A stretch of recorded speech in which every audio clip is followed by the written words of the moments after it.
How to use green screen chroma key effect in VEED. First of all, open your browser and go to veed.io and sign into your account. From the dashboard, click on the Create button and select New Project from the drop-down. Upload your video with a green background by clicking Upload File or dragging and dropping it into the editor. Once your video appears on the timeline, select the clip and scroll down under Edit Video to find the green screen button under Magic Tools.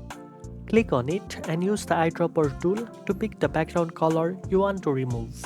After selecting the color, VEED will automatically remove the background. You can then adjust the sensitivity to make the effect look clean and professional.